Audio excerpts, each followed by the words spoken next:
Hello दोस्तों, आज हम बहुत ही इम्पोर्टेंट टॉपिक की बात करने जा रहे हैं जिसका नाम है सेट। और ये 11-12 से रिलेटेड कुछ टॉपिक और भी होंगे जहां इसका यूज़ होगा और आगे भी काम आ सकता है। स्टार्ट करते हैं, बेसिक से देखेंगे बिल्कुल और एक एक पॉइंट जानेंगे। बहुत ध्यान से सुनिएगा। सेट, सबसे पहली बात जानेंगे हम लोग कि सेट होता क्या है बच्चों। ठीक है, सेट का मीनिंग क्या होता है इसको देखेंगे। ठीक है, सेट का मतलब क्या होता है, अगर इसको डिफाइन करें तो सेट की बात होती है set is the collection of well defined object या फिर वेल डिफाइंड डेटा। ठीक, तो हम सेट को डिफाइन कर सकते हैं। Set is the collection of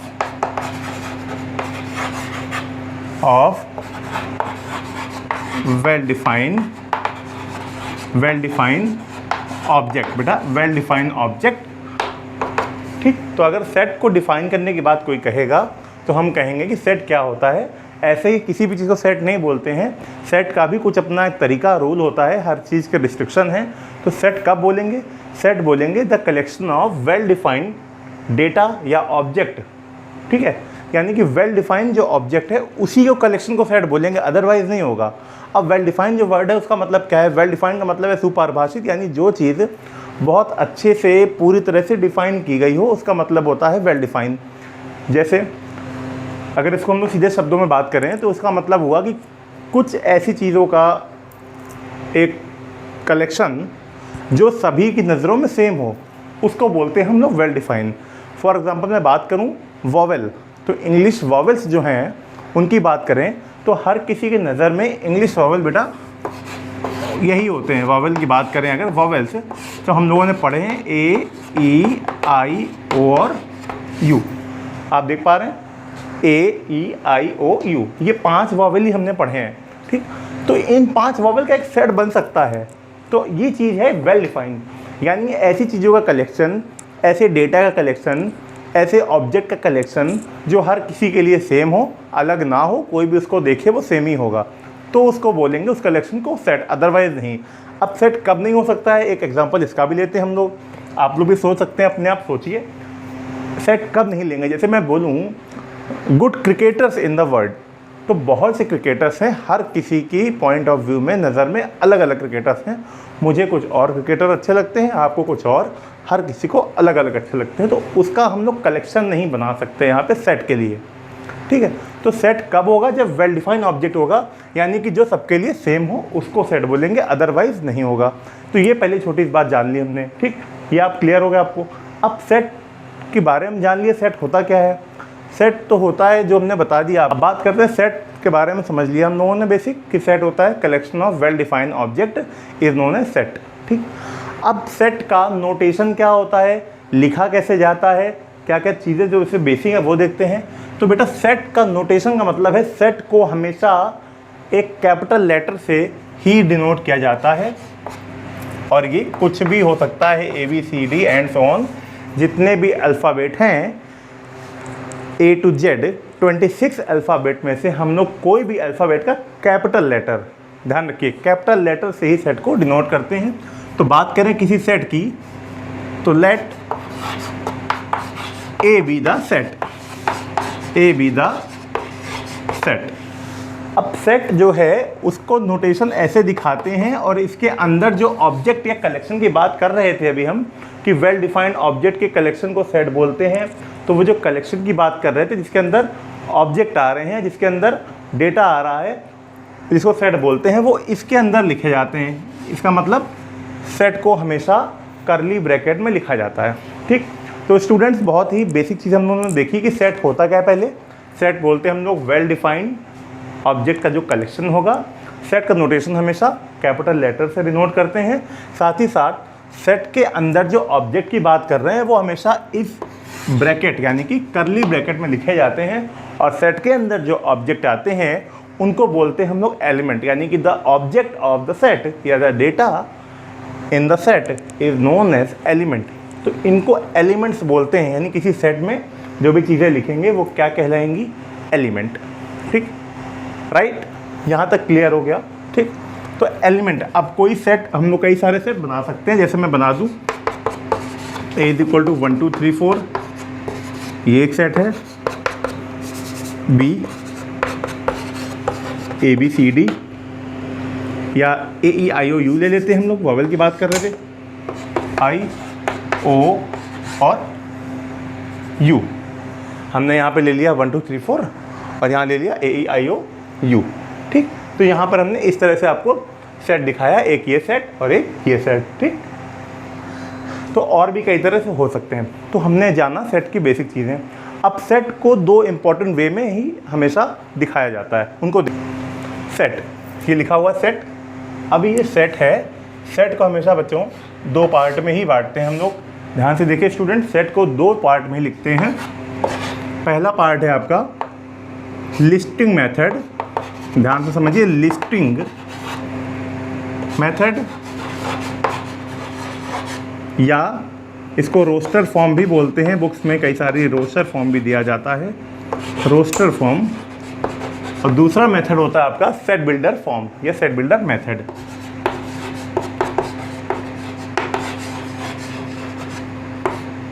method या फॉर्म कुछ भी लिख लो आप, सेट बिल्डर मेथड। ठीक है, तो बहुत ध्यान से समझिएगा कि ये टॉपिक आएगा तो रिलेशन और फंक्शन जो इसी पे बहुत सारी चीज़ें इस पे बेस्ड हैं तभी आएंगी, तो ढंग से समझिएगा। तो पहली चीज़ है, सेट को दो फॉर्म में ही डिफाइन कर सकते हैं हम लोग, दो तरीके से। एक आपका रोस्टर या listing and second is set builder method. ठीक है, अब रोस्टर या लिस्टिंग इसको हम पढ़ते आ रहे हैं, नाम अभी सुना है बट पढ़ते आ रहे हैं। ये आपको पढ़ना है, जो सेट की मेन लैंग्वेज निर्धारित करता है, बताता है, वो सेट बिल्डर होता है। तो पहले लेकिन जानेंगे लिस्टिंग मेथड। इसके नाम से दोनों के समझ में आ रहा है कैसा होगा। पहले बात करें हम लिस्टिंग मेथड की। ठीक, ध्यान समझिएगा, लिस्टिंग मेथड का मतलब ही ये नाम से क्लियर हो रहा है, लिस्टिंग मेथड को ही रोस्टर बोलते हैं। लिस्टिंग का मतलब लिस्ट बनाना, यानी अगर हम कुछ चीज़ों की, कुछ ऑब्जेक्ट की, कुछ डेटा की, एलिमेंट की का जो कलेक्शन है उसका एक लिस्ट बना के तैयार कर दें, एक सूची तैयार कर दें अगर हम लोग, तो वो हो जाएगा हमारा कैसा बेटा, वो हो जाएगा आपका रोस्टर या लिस्टिंग मेथड। नाम से क्लियर है, यानी कि हम अगर, जैसे अभी मैंने आपको वॉवेल का एग्जांपल दिया, मैं इंग्लिश वॉवेल की एक लिस्ट बनाना चाहता हूँ, तो क्या करेंगे, AEIOU उसको कर्ली ब्रैकेट के अंदर बंद करके नोटेशन में हमने कोई भी कैपिटल लेटर ABCD में कुछ भी दे दिया, वो बन जाएगा आपका क्या, सेट। किस फॉर्म में, इन रोस्टर फॉर्म या सेट बिल्डर, सॉरी, या लिस्टिंग फॉर्म। ठीक, तो listing form I think clear कर पाए होंगे। लिस्टिंग का मतलब जब हम लोग एलिमेंट की सूची तैयार करके रख देते हैं ऐसे ही सीधे। ठीक, जैसे हम आपसे कह रहे हैं 1 to 10 नंबर्स हैं, उनकी एक लिस्ट बना दीजिए आप क्या करेंगे, 1 2 3 4 5 6 7 8 9 10 खत्म, कर्ली ब्रैकेट में, दैट्स इट। ये क्या हो गया, लिस्टिंग मेथड या रोस्टर फॉर्म। मैं आपसे बोलता हूँ जनवरी टू दिसंबर तक के जो मंथ हैं उनकी लिस्ट तैयार कर दिया, तो उसको कर्ली ब्रैकेट में लिखा, J to D तक लिख के ख़त्म कर दिया। ये क्या बन गया आपका, लिस्टिंग। यानी कि जिस भी कलेक्शन की, जिस भी ऑब्जेक्ट की हम लोग लिस्ट बना दें, ऐसे ही छोड़ दें, वो होता है डायरेक्ट मेथड या लिस्टिंग मेथड या रोस्टर फॉर्म। ठीक, क्लियर। ठीक, तो इसको कई तरह एग्जांपल से मैंने बताया आपको। एक सेट ले लिया, यही 1 से लेकर के 5 तक के नेचुरल नंबर, ये हो गया लिस्टिंग मेथड या डायरेक्ट मेथड या रोस्टर फॉर्म। ठीक, तो ये हो गया आपका रोस्टर। इसको जानेंगे, ये बहुत ही खास चीज़ है, ये जो है ना बहुत खास चीज़ है, इसको देखेंगे हम लोग। सेट बिल्डर का मतलब क्या होता है, नाम इसका भी नाम से ही क्लियर है। सेट बिल्डर का मतलब जो सेट को बिल्ड करे। सेट को बिल्ड करने का मतलब एक ऐसी प्रॉपर्टी, कोई ऐसा गुण जिस गुण के तहत उस सेट के अंदर जितने एलिमेंट सब कनेक्टेड हों। ठीक, बात समझ रहे हैं। लिस्टिंग में मैंने बताया सारे एलिमेंट एक साथ लिख दीजिए डायरेक्ट, वो direct method. Listing method, roster form, किसी भी नाम से आप पुकार सकते हैं एज यू वांट। ठीक है, लेकिन सेट बिल्डर का मतलब क्या है, जो सेट को बिल्ड करे, यानी किसी एक प्रॉपर्टी के तहत जो प्रॉपर्टी हम लिख दें, उसी के तहत जितने भी एलिमेंट आ सकते होंगे उसके अंदर, वो सब आ जाएंगे। हमें सारे एलिमेंट लिखने की कोई नीड नहीं है, यानी हम 1 से 10 तक लिखें हमें ज़रूरत नहीं है। हम एक प्रॉपर्टी लिखेंगे, उस प्रॉपर्टी से ही सेट बिल्ड हो जाएगा, इसीलिए इसको बोलते हैं set builder. I think listing method या रोस्टर फॉर्म आप समझ गए हैं। यहाँ देखते हैं सेकेंड इम्पॉर्टेंट फॉर्म है हमारा, सेट को बिल्ड करता है सेट बिल्डर फॉर्म, इसको ही देखना है हमें। ठीक है, सेट बिल्डर फॉर्म बोले या सेट बिल्डर मेथड, बहुत ध्यान से देखिएगा। ठीक, मैंने आपसे बोल दिया इसको लिखने का तरीका जो बहुत ढंग से देखिएगा। यहाँ पे कुछ सिंबल यूज़ होंगे, लिखने का वे समझिएगा क्या है। कुछ नए सिंबल को यूज़ करके हम लोग आएंगे, उन सिंबल को ध्यान दीजिएगा क्या बोला जाता है, क्योंकि सेट अलजेब्रा का ऐसा पार्ट है कि सेट, रिलेशन, फंक्शन, इनमें कई सारे सिंबल मिलेंगे आपको जो आपको देखते हुए चलना है। तो स्टार्टिंग करते हैं, किसी एक सेट को लेते हैं हम लोग। ठीक है, एक सेट ऐसा लेते हैं, कैपिटल ए, नोटेशन क्या है कैपिटल से, तो कैपिटल ए कर्ली ब्रैकेट के अंदर लिखना है, तो कर्ली ब्रैकेट। अब इसके अंदर जो एलिमेंट है तो वो हमने एक जनरल फॉर्म में लिख दिया एक्स, एक्स इसके अंदर का एलिमेंट होगा। ठीक, प्रॉपर्टी भी हम लगाएंगे, उसी के तहत सारे एलिमेंट आएंगे। इसके अंदर कोई एलिमेंट एक्स टाइप के आ रहे हैं इस तरीके से, सच दैट का सिंबल। ठीक, एक्स कोई एलिमेंट है such that x is equal to, या हाँ x is less than equal to, या आप लेस देन इक्वल टू 5 लिख दो और यहाँ लिख दे रहे हैं। अब ध्यान से समझिए हमारी बात, ये सेट बिल्डर फॉर्म है, बहुत ढंग से देखिए, होता बहुत इजी है, समझ नहीं आएगा तो आप हमेशा परेशान होते रहोगे इसको लेके। ठीक है, तो ध्यान से देखिए क्या चीज़ है सेट बिल्डर। अब यहाँ एक प्रॉपर्टी के तहत इस सेट के सारे एलिमेंट आ जाएंगे भी। ठीक है, समझिएगा कैसे आएंगे, इस पर ध्यान दीजिएगा। हमने क्या किया, इसके अंदर एक कोई एलिमेंट लिया एक्स टाइप का, सच दैट इस तरीके से है, किस तरीके से भाई, इस तरीके से है कि x is less than equal to 5 and x is, ये जो सिंबल बना हुआ है ई की तरह लग रहा है, सी बना के काट दिया है बीच से, इस सिंबल को बोलते हैं बिलोंग्स टू। क्या बोलते हैं, इस सिंबल को बोलते हैं बिलोंग्स टू। बिलोंग्स टू का मतलब समझते हैं, बिलोंग कर रहा है, इससे संबंधित है। ठीक, तो यहाँ हम बात करें x एक एलिमेंट है, किस तरह का एलिमेंट है, जो लेस देन और इक्वल टू 5 है, यानी कि 5 भी आएगा।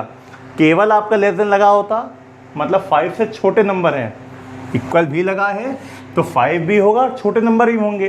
लेकिन कहाँ तक होंगे छोटे नंबर भाई, 5 से छोटा 4 होता है, 3 होता है, 2 होता है, 1 होता है, 0 माइनस एंड सो ऑन चलते ही जाएंगे। लेकिन यहाँ पर एक रिस्ट्रिक्शन दे दिया है हमने, क्या दिया आपको रिस्ट्रिक्शन, x नेचुरल नंबर ही होगा। और आप जानते हैं कि नेचुरल नंबर 1 से स्टार्ट होते हैं, 1 2 3 4 एंड सो ऑन n, या इनफाइनाइट तक जाते हैं।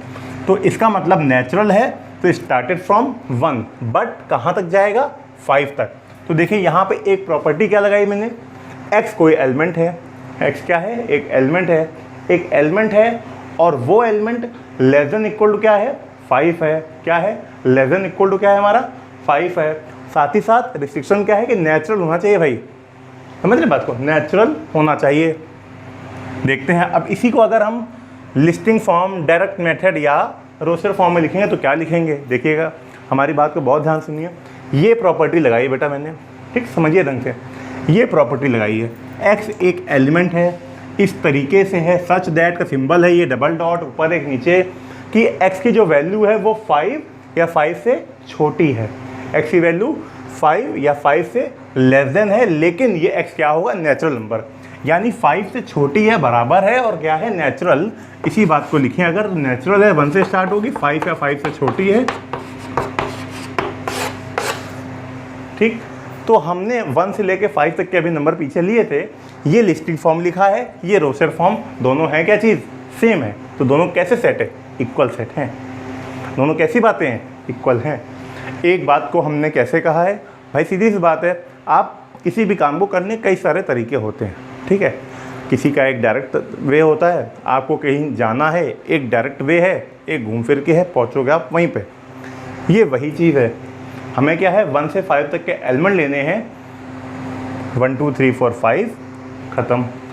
अब सारे एलिमेंट हम नहीं लिखना चाहते हैं, यहाँ तो छोटा है क्योंकि 5 तक के आपने लिख दिया, मान लो कई सारे एलिमेंट हो तो क्या हम एलिमेंट ही लिखते रह जाएंगे, नहीं। उसी के लिए सेट को बिल्ड करने का मेथड बनाया गया है, सेट बिल्डर। तो आई थिंक क्लियर हुआ होगा कि इसको लिखने का वे है ये, ठीक। अब और भी कुछ एग्जांपल जानते हैं हम लोग, समझिएगा। एक और कोई एग्जांपल लेते हैं सेट बिल्डर का, समझिए। बी लिया हमने, ठीक है, बी ले लिया, y ले लिया यहाँ पे, y such that y is equal to n square, y such that y is equal to n square. ये n क्या है यहाँ पर? अब भाई ये आपको क्वेश्चन में दिया होगा, परेशान मत हो बिल्कुल भी। सेट को जब बिल्डर फॉर्म में बनाते हैं, बिल्ड करते हैं सेट को इस फॉर्म में, तो आपको सारी चीज़ें गिवन होती हैं, या तो कुछ ना कुछ वहाँ रिस्ट्रिक्शन ऐसे दिए होते हैं कि आप उसको अप्लाई कर पाएँ। बिना रिस्ट्रिक्शंस के इन चीज़ों के इसको नहीं बना सकते हैं हम। यहाँ हमें दिया कि वाई तरह के कुछ एलिमेंट हैं भाई। अब वाई क्या है? वाई थोड़ी लिख देंगे एलिमेंट में, वाई तरह के एलिमेंट हैं, यानी कुछ इसी में वैल्यू रख के एलिमेंट आते जाएंगे। लेकिन क्या रिलेशन, ऐसी क्या चीज़ वहाँ पे अप्लाई करेंगे कि सारे एलिमेंट आएंगे भाई? तो यहाँ हमें दिया हुआ है y जो है वो n स्क्वायर के बराबर है भाई। ये y जो है वो n स्क्वायर के बराबर है। लेकिन n क्या है? इस n को क्या रख दें? हम कुछ भी रख दें, जो मानो वो रख दें, 0 1 2 3? नहीं, यहाँ रिस्ट्रिक्शन कुछ दिया होगा आपको, या तो n बिलोंग्स टू, बार बार बता रहे हैं symbol, belongs such that, belong such that, belong, ठीक, n बिलोंग्स टू, या नेचुरल दिया होगा। तो आप जान लीजिए नेचुरल नंबर होते हैं 1 2 3 4 5 6 7 8 एंड सो ऑन इन्फिनाइट। ठीक, एक बार सारे नंबर मैं बोल रहा हूँ, अगर आप नहीं जानते हैं बाई चांस तो आप सुन लीजिए, इसको वीडियो को पॉज करके नोट कर लीजिए, स्क्रीनशॉट ले लीजिए, या जो चीज़ें पसंद आए आप इसको उस तरीके से याद रखिएगा। नेचुरल नंबर की बात करें, नेचुरल नंबर कौन से नंबर होते हैं? जो 1 से स्टार्ट होते हैं up to infinite. Whole number ऐसा नंबर होता है जो 0 छोड़ के बाकी सारे नेचुरल ही ले लेता है, यानी होल नंबर 0 से स्टार्ट होता है, 0 1 2 3 4 5 6 7 8 एंड सो ऑन इनफाइनाइट। ठीक है, और बाकी नंबर हम लोग और जानेंगे। इंटीजर नंबर होते हैं, इंटीजर नंबर बेटा -इन्फिनिटी टू +इन्फिनिटी जाते हैं, और हमेशा कैसी वैल्यू लेते हैं? इंटीजर नंबर, इंटीजर नंबर हमेशा एग्जैक्ट वैल्यू लेता है। एग्जैक्ट का मतलब मैं बोल रहा हूँ 1 2 3, -1 -2 -3। इसका मतलब क्या है भाई? इसका मतलब क्या है भाई? इसका मतलब ये है कि जो इंटीजर नंबर होते हैं वो फ्रैक्शनल फॉर्म से बचते हैं, डेसिमल से दूर भागते हैं, केवल एग्जैक्ट वैल्यू को ही अपने अंदर एग्जिस्ट करके रखते हैं। और जो फ्रैक्शनल और डेसिमल तो दूर भाग रहा है इंटीजर, लेकिन जो इनको भी अपना रहा है वो नंबर वाकई में बहुत अच्छा है। तो एक्चुअल में नंबर है तो वो रियल नंबर है। तो रियल नंबर क्या है? ऐसे सारे नंबर जो यूनिवर्स में एग्जिस्ट करते हैं वो रियल होते हैं, यानी इन्फिनाइट को छोड़ दें और -इन्फिनाइट को छोड़ दें, क्योंकि रियल में वो एग्जिस्ट नहीं करते हैं। वो हम लोग केवल लेट करते हैं कि इन्फिनाइट तक कोई चीज़ जा रही है, लेकिन इन्फिनाइट एक्चुअल में कहीं पे है नहीं, देखा नहीं है। तो वो नंबर जो एक्चुअल में एग्जिस्ट करते हैं वो रियल होते हैं, आइदर फ्रैक्शनल फॉर्म हो सकते हैं और इंटीजर फॉर्म में हो सकते हैं। लेकिन इंटीजर की बात करें तो वो क्या होते हैं, उस पर मुद्दे पे आते हैं हम लोग। इंटीजर का मतलब होता है एग्जैक्ट वैल्यू लेते हैं -इन्फिनाइट से +इन्फिनाइट। तो अभी फ़िलहाल यहाँ आते हैं, y कोई नंबर इसके अंदर लिया एलिमेंट, किस तरीके से? इस तरीके से ले रहे हैं हम लोग कि y जो है वो n स्क्वायर के बराबर है। n क्या है? यहाँ नेचुरल ले लिया, आप कुछ भी ले सकते हैं, एग्जाम्पल तौर पर हम बात कर रहे हैं, नेचुरल इंटीजर भी ले सकते हैं। अब ये हमने एक रिलेशन लगाया, बहुत ध्यान से देखिए, हमारे साथ देखिए। y इसके अंदर आप बताएंगे, आप अपने आप सोचिए क्या आएगा, अपने आप सोच के लिखिए। y इसके अंदर कुछ नंबर हैं, कुछ एलिमेंट लिखे जा रहे हैं भाई, लिखते जा रहे हैं धड़ाधड़। y इसके अंदर हम कुछ एलिमेंट लिख रहे हैं, और किस तरीके से आएंगे? वो n स्क्वायर करके आएंगे। ठीक है, n स्क्वायर करके आएंगे बेटा। अब n कहाँ से आ रहा है? नेचुरल से। नेचुरल क्या है आपके? 1 2 3। तो आप कुछ भी रख सकते हैं, और हो सकता है आपको नंबर का रिस्ट्रिक्शन भी दिया हो कि यहीं तक ही रखने हमें, तो हम वहाँ तक रखेंगे। नहीं दिया है तो सेट को बनाते जाएंगे। अभी इस पर भी बात करेंगे। अगर हमें रिस्ट्रिक्शन दिया है तो सेट एक लिमिट तक ही जाएगा, उससे आगे नहीं भागेगा, वो फाइनाइट में आएगा। अभी इसकी बात हम लोग आगे चर्चा करेंगे। और कोई सेट कंटिन्यू चलते ही जा रहा है, रुकने का नाम ही नहीं ले रहा है, ऐसे सेट को बोलेंगे इनफाइनाइट सेट। इसकी चर्चा हम लोग बाद में करेंगे, पहले हम लोग इसको ख़त्म करते हैं। ठीक है, तो y = n स्क्वायर, तो n नेचुरल नंबर है, पहला नेचुरल नंबर 1, 1 का स्क्वायर 1, 2 का स्क्वायर 4, 9, 16, 25 एंड सो ऑन, चलता ही जाएगा बेटा। क्लियर? तो ये दोनों हमारे क्या हैं? एक ही फॉर्मेट है, मतलब सेट ही हैं, दोनों सेम ही हैं, बट लिखने का तरीका अलग है। इनको लिखने का तरीका जो है वो एक प्रॉपर्टी के तहत, यानी कि सेट को बिल्ड करने के लिए एक प्रॉपर्टी के तहत लिखा गया है, जबकि इनको डायरेक्ट लिख दिया गया, आसान वे में लिस्ट बना दी गई है। तो that is roster direct listing form, and this is set builder method, इसको नोट करिए आप। ठीक है, एक छोटे से पॉइंट की बात और कर लेते हैं, फिर इसको हम लोग यहीं पे एंड करेंगे वीडियो को। फिर बाद में नेक्स्ट वीडियो में कुछ और अच्छे टॉपिक इसी से आगे कंटिन्यू टॉपिक लेकर के आऊँगा। मैं बहुत अच्छे क्वेश्चन लेकर के आऊँगा जो आपको बहुत ही हेल्प देंगे। ठीक है दोस्तों, सबसे ज़रूरी चीज़ है, अगर वीडियो थोड़ा सा भी हेल्पफुल लगे आपको अपने स्टडी एजुकेशन को लेके, थोड़ा सा भी नीडी लगे, तो इसको प्लीज़ लाइक करिए, सब्सक्राइब और शेयर ज़रूर करिए उन स्टूडेंट, उन फ्रेंड के साथ में जिनको ज़रूरत है इसकी। ठीक है, चलिए अब इसका एक छोटा सा पॉइंट देखते हैं। हमने पढ़ा सेट क्या होता है, बेसिक लिखने का तरीका जाना, एलिमेंट किसको कहते हैं हम लोग, सेट के जो ऑब्जेक्ट होते हैं, और साथ ही साथ एक चीज़ और जान ली अच्छी सी कि सेट को दो तरह से लिखते हैं, एक सेट बिल्डर और एक रोस्टर लिस्टिंग डायरेक्ट मेथड। ठीक, छोटा सा पॉइंट देख लेते हैं कि सेट जो है, सेट के अभी टाइप आएंगे अब, मतलब काइंड्स ऑफ सेट, तो वो सारे तो बहुत सारे हैं, पर उनमें से एक हम ले रहे हैं। वो एक क्या है उसको समझिए अच्छे से क्या है वो। ठीक है, सबसे पहला तो आप चाहें तो हेडिंग डाल के लिख सकते हैं काइंड्स ऑफ सेट, बट मैं अभी एक ही बता रहा हूँ जो इम्पोर्टेंट है, छोटा सा है। बाकी फिर बाद में काइंड्स ऑफ सेट की एक अलग सी वीडियो बनाऊँगा मैं आपके लिए, उसमें देखिएगा। काइंड्स ऑफ सेट में एक पॉइंट हम लोग लेते हैं एम्प्टी सेट या नल सेट बोल दें। एम्प्टी का मतलब, नल का मतलब होता है खाली। ठीक है, खाली सेट, एम्प्टी सेट बोल दे या नल सेट बोल दे, बात कैसी है, सेम ही है। ठीक है, बात सेम है। अब नल सेट की बात करी हमने, ठीक, या एम्प्टी सेट की बात करी हमने आपसे। एम्प्टी का मतलब ही हो गया खाली। क्या मतलब हो गया, खाली।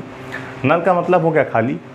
तो ऐसा सेट, बहुत ध्यान सुनिए, एक ऐसा सेट जो कैसा हो, खाली हो, कुछ हो ही ना अंदर, है ना, यानी कमरा है, खाली है, कुछ नहीं अंदर, वो क्या है, नल सेट। इसका मतलब अगर उसके अंदर सेट की मेन चीज़ है, सेट के अंदर की चीज़ है, लेकिन एलिमेंट ही नहीं है, खाली है, खोखला है, यानी वो क्या है, एम्प्टी सेट। तो सेट कैसे हुआ भाई, हमने तो पढ़ा है collection of well defined object को सेट बोला जाता है, लेकिन यहाँ हम देख रहे हैं कि जो सेट है वो तो खाली है। तो एक ऐसा सेट जिसके अंदर एलिमेंट ही ना हो, वो सेट क्या होगा बच्चों, एम्प्टी सेट या फिर नल सेट।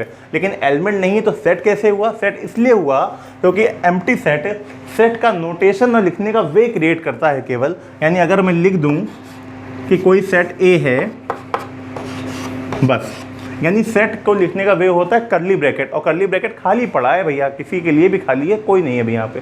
जब खाली पड़ा हुआ है तो इस केस में इसको बोलेंगे एम्प्टी सेट या नल सेट। ठीक है, बहुत अच्छी पॉइंट है ये, अच्छा पॉइंट है, इसको ढंग से देखिए। एम्प्टी सेट फिर से बता रहे, कन्फ्यूजन होगी बहुत ज़्यादा, छोटा पॉइंट लग रहा है, बहुत कन्फ्यूजन क्रिएट करेगा। कैसे, समझिए। कोई सेट ऐसा जो खाली हो, एलिमेंट ही ना हो, उसको बोलते हैं हम लोग एम्प्टी सेट, यानी कि कर्ली ब्रैकेट बना के छोड़ दिया। अब इसको नोटेशन, इसका जो दिखाने का तरीका है, एम्प्टी सेट को इससे दिखाते हैं, फाई। आई थिंक आपने सुना होगा, नहीं सुना है तो देखिए, नया सिंबल है एक, फाई। पाई सुना है हम लोग ने, पी से पाई, ये एफ से फाई है। ठीक है, तो फाई। तो अब कन्फ्यूज़न क्या क्रिएट होता है, छोटा सा कन्फ्यूजन मैं बताता हूँ। कभी कभी आपको ऐसे दिया होता है कि कौन सा इनमें से एम्प्टी सेट है, फाई दे दिया, तो आपको कंफ्यूज नहीं होना है, ये एम्प्टी नहीं है, ये कौन सा एलिमेंट है हमें नहीं पता, लेकिन कुछ तो है, और सेट का जो नोटेशन लिखने का वे उसके अंदर बैठा हुआ है। तो भाई कर्ली ब्रैकेट के अंदर कुछ भी बैठा हुआ है तो वो सेट आपका नल या एम्प्टी नहीं होगा, बल्कि नॉन एम्प्टी सेट कहलाएगा। एक भी एलिमेंट है तो, सिंगलटन हो सकता है, इसको पढ़ेंगे आगे हम लोग। एक एलिमेंट है इसमें तो ये यूनिट सेट, सिंगलटन सेट हो सकता है, लेकिन एम्प्टी या नल नहीं होगा। तो एम्प्टी सेट मतलब क्या है, इसका नोटेशन है फाई, और कर्ली ब्रैकेट को लिख करके खाली छोड़ दें, इसके अंदर एक भी एलिमेंट नहीं है, तो ये कैसा है, एम्प्टी। लेकिन ये एम्प्टी नहीं है। ठीक, तो बच्चों आज की वीडियो यहीं पे एंड करते हैं हम लोग। आगे काइंड्स ऑफ सेट का मैं नया एक वीडियो लाऊंगा, सेट में उसमें कई सारे काइंड होंगे। उसके बाद सबसेट ऑफ सेट, इसके अभी 2 वीडियो आपको मिलेंगे। एक वीडियो मिलेगा इसके बाद आपको काइंड्स ऑफ सेट, जिसमें हम बात करेंगे सबसे सेट के कौन कौन से काइंड हैं। पहला आपको बताया मैंने एम्प्टी सेट। एम्प्टी सेट के बाद हम लोग क्या पढ़ेंगे, इक्विवेलेंट सेट। ठीक है, ध्यान सुनिएगा, empty set, equivalent set, equal set, universal set, power set, proper subset, कई सारी चीज़ें आएंगी, सबसेट पॉइंट आएगा वहाँ पे। उसके बाद पावर सेट, ये सारी चीज़ें बनती जाएंगी। उसके आगे कुछ और फॉर्मूलेज आएंगे, उन क्वेश्चन को देखेंगे, तो वो बात की बातें हैं। तो फिलहाल आज के लिए इतना ही। Thank you so much.